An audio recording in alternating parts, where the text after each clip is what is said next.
இன்றைக்கி நம்ம பார்க்க போகிறது சாமி சிதம்பரம். நம்ம உரைநடைன்னு பார்த்துக்கிட்டோம்னா ஆறுமுக நாவலர், உவேசா அந்த மாதிரி தான் பார்த்துருப்போம். நம்மளுக்கு இப்போ யூஜிடிஆர்பியில் சாமி சிதம்பரம்ங்கிறது புதுசாக கொடுத்துருக்காங்க. என்ன தான் படித்தாலும் மனசில் நிற்கவே மாட்டேங்குது. அப்படிங்கிற போது இவருனா இதுதான், இதை பற்றி தான் வரும் அப்படிங்கிற மாதிரி நினச்சிக்கிறது. பாருங்கள், அணைந்த விளக்கு அது வசன நாடகம். ஸோ இவர் வசன நாடகம் எழுதியிருக்காரு. அப்போ 2 எழுதியிருக்கிறார். ஒன்று அனந்த விளக்கு, 2வது இன்ப சாகரன் அப்படிங்கிற வசன நாடகம். ஸோ சாமி சிதம்பரம்னா ஃபஸ்ட்டு ஞாபகத்துக்கு வரக்கூடியது வசன நாடகம். என்னது? அணைந்த விளக்கு, அடுத்தது இன்பசாகரன் வசன நாடகம். அடுத்தது இவர் 3 பேர்த்த பற்றி சொல்கிறாரு. யாரை பற்றி? அருட்பிரகாசர், அமுதவாசகம், அருணகிரியார், குருபரர், அறிவுரைகள். ஸோ 3 பேர்த்த பற்றி சொல்கிறார். 3 பேர்த்த பற்றி யார்? அருட்பிரகாசர், அருணகிரியார், குருபரர். அடுத்தது வேறு எப்படி வச்சுக்கலாம் அப்படின்னா, இவர் சிலப்பதிகாரம், நம்மளுடைய காப்பியங்களில் போகிறபோது சிலப்பதிகாரம், மணிமேகலை, சீவக சிந்தாமணி, இதில் அவர் எதை பற்றி சொல்கிறாருன்னா 2 இலக்கியத்தை பற்றி சொல்கிறாரு. ஒன்று சிலப்பதிகாரம், 2வது மணிமேகலை. சிலப்பதிகாரம் அப்படிங்கிறது சிலப்பதிகார காலத்து தமிழ்நாடு. அடுத்தது மணிமேகலைன்னு பார்த்துக்கிட்டோம்னா ஆபுத்திரன் அல்லது சமூக ஊழியன். அடுத்தது மணிமேகலை காட்டும் மனித வாழ்வு. ஃபஸ்ட்டு வசன நாடகம், அடுத்தது 3 பேர்த்த பற்றி சொல்கிறாரு, அடுத்தது காப்பியங்களை பற்றி சொல்கிறாரு. அடுத்தது வேறு என்னத்தை பற்றிப்பா சொல்கிறாரு அப்படின்னா 8 தொகை 10 பாட்டை பற்றி சொல்கிறாரு.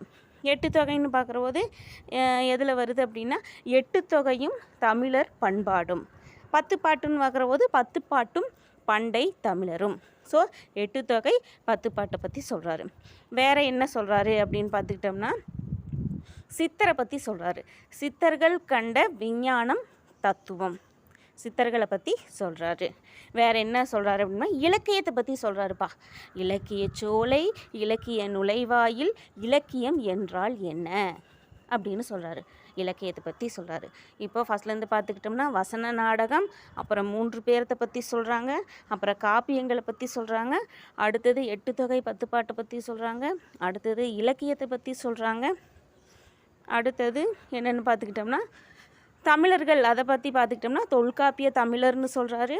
பழந்தமிழர் அரசியல், பழந்தமிழர் வாழ்வும் வளர்ச்சியும், அடுத்தது இன்னொரு தமிழர் பற்றி சொல்லியிருப்பார். அவ்வளோதான். ஸோ தமிழர்னு தமிழர் தலைவர், தமிழர் தலைவர் யாருன்னு வச்சுக்கலாம், தொல்காப்பிய தமிழர்னு வச்சுக்கலாம். அவர் பழந்தமிழர் அரசியலை பற்றி சொல்கிறாரு, பழந்தமிழரினுடைய வாழ்வும் வளர்ச்சியும் பற்றி சொல்கிறார். ஸோ அடுத்த பாயிண்ட்டு தமிழரை சேர்த்திக்கணும். நீ அடுத்தது என்னப்பா சொல்லிக்கிறாருன்னு பார்த்துக்கிட்டோம் அப்படின்னா புகழேந்தியினுடைய புலமை.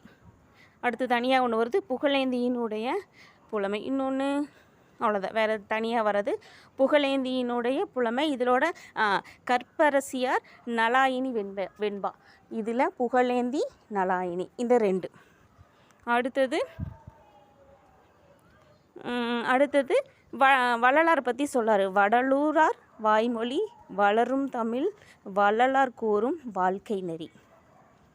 அவ்வளோதான். ஸோ இதுக்கு இடையில இன்னும் ஒரு சிலது விட்டுருக்குது. மாயூரம் முன்சிப் வேதநாயகம் பிள்ளை, அடுத்தது மாதர் சுதந்திரம் அல்லது பெண் மக்கள் பெருமை, இது இடையில இருக்குது. அவ்வளோதான். அப்புறம் முக்கியமாக ஒன்று திருக்குறளை பற்றி சொல்லிக்கிறாரு. திருக்குறள் பொருள் விளக்கம். அவ்வளோதான். முடிஞ்ச அளவுக்கு எல்லாமே பார்த்தாச்சுன்னு தான் நினைக்கிறேன். இப்போ ஃபஸ்ட்டு சாமி சிதம்பரம் அப்படின்னா நமக்கு அணைந்த விளக்கு, அதாவது வசன நாடகம், அடுத்தது 3 பேரை பற்றி சொல்லியிருப்பார், அடுத்தது காப்பியங்கள், அப்புறம் 8 தொகை 10 பாட்டு, அடுத்தது இலக்கியம், அடுத்தது தமிழர், அடுத்தது வள்ளலார். இதை ஞாபகம் வச்சுக்கிட்டோம்னா சாமி சிதம்பரத்தில் ஏதாவது ஒரு கேள்வி கேட்டாலும் நம்மளால் ஆன்சர் பண்ண முடியும். நன்றி.